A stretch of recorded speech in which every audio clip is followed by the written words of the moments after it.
कृष्ण मनमोहना नमः गोपाल नमः कृष्ण। যখন মানুষের মৃত্যু হয় তখন কি হয়? অনেক সংখ্যক মানুষ শোক পালন করতে চলে আসেন। যে ব্যক্তি মৃত্যু লাভ করেছেন তার অনেক বস্তু থাকে যেগুলো তার প্রিয়, যেগুলো তিনি ব্যবহার করেছেন। তার শয্যা, তার বস্ত্র, তার আভূষণ সবকিছু তার থেকে বিচ্ছিন্ন করা হয় এবং খালি হাতে তাকে শ্মশানের উদ্দেশ্যে রওনা করা হয়। আমি আপনাকে এই প্রশ্ন করতে চাই, আপনি এই সংসারে কি অর্জন করেছেন? ধন সম্পত্তি, বস্ত্র, আভূষণ, এই সব কিছু যে আপনি অর্জন করেছেন, আপনার মৃত্যুর পরে তা আপনার থেকে দূর হয়ে যাবে। এর উত্তর হলো একটাই, আপনার কর্ম। শুধু সেটাই আছে যা একান্ত আপনার, আর শুধু সেটাই এই সংসার থেকে চলে যাওয়ার পরেও সংসারেই জীবিত থাকবে। যদি আপনি দুষ্কর্ম করেন তাহলে এই সংসার আপনাকে একটি অনুচিত উদাহরণ হিসেবে মনে রাখবে যে এই ব্যক্তি খুব পাপী ছিল, অনুচিত কর্ম করতেন। যে পথে তিনি চলেছেন সেই পথে কারোর চলা উচিত নয়। সেখানেই যদি আপনি সৎকর্ম করেন তাহলে সংসার চিরকাল এটাই বলবে যে খুব ভালো মানুষ ছিলেন, সবাইকে ভালোবাসতেন, সবাইকে সাহায্য করতেন, আমার খুব প্রিয় মানুষ ছিলেন। এটাই হলো শ্রেষ্ঠ কর্ম। সেই জন্য জীবনে শুধুমাত্র ধন সম্পত্তি, আভূষণ এই সব অর্জন করতে গিয়ে নিজের মনোনিবেশ করবেন না। শ্রেষ্ঠ কর্ম করুন। সংসার থেকে চলে যাওয়ার পরেও এই কর্মই এই সংসারে আপনাকে জীবিত রাখবে। আসুন আমার সাথে ভালোবেসে বলুন, রাধা রাধা। আমরা সবাই সূর্যকে সম্মান করি, ওনাকে শ্রদ্ধা করি, ওনাকে পুজো করি। এই সূর্য আমাদের শক্তি প্রদান করেন, প্রকাশ প্রদান করেন। কখনো কখনো উষ্ণতা এতটাই বাড়িয়ে তোলেন, এতটাই তপ্ত করে তোলেন, আমাদের একথা মনে হয় যে আমাদের এই শরীর জ্বলে যাচ্ছে। তখনও আমরা বিরোধিতা করি না, তাকে কটু কথা শোনাই না, আমরা সসম্মানে তা গ্রহণ করি। কেন কেন করি? কারণ আমরা জানি যে সন্ধেবেলা যখন সূর্যাস্ত হবে তখন শুধুমাত্র অন্ধকার বাকি থাকবে।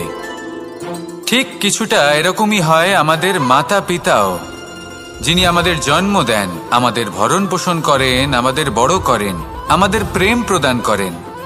কখনো কখনো তাদের মুখ থেকে কটু কথা নিঃসৃত হয়, আমাদের দুঃখ হয়, কিন্তু তখন আমাদের এটা বোঝা উচিত এগুলি নিঃসৃত হচ্ছে আমাদেরই মঙ্গলের জন্য।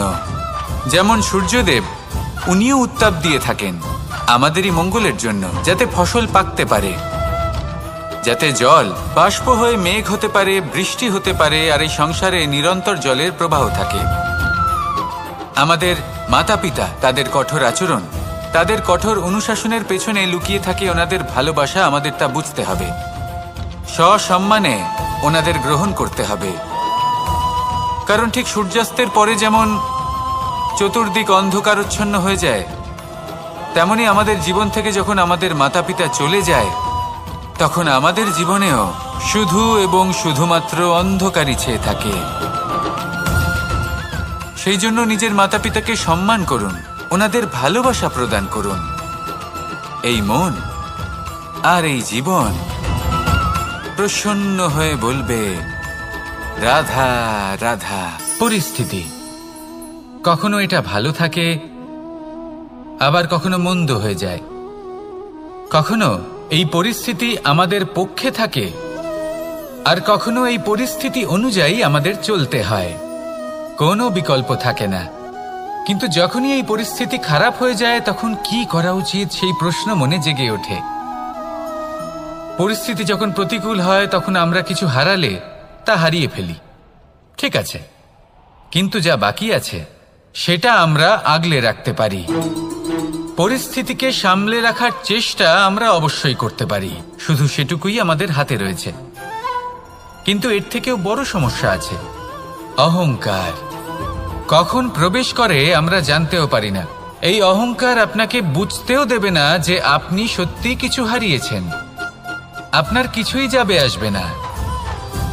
দেখতে গেলে আকাশের সূর্য নিজের প্রকাশ হারিয়ে ফেলে যখন অন্ধকার ঘনিয়ে আসে। তাহলে আমরা কে হই? ওনার সামনে তো কিছুই নই। এই অহংকার আমাদের দমন করতেই হবে।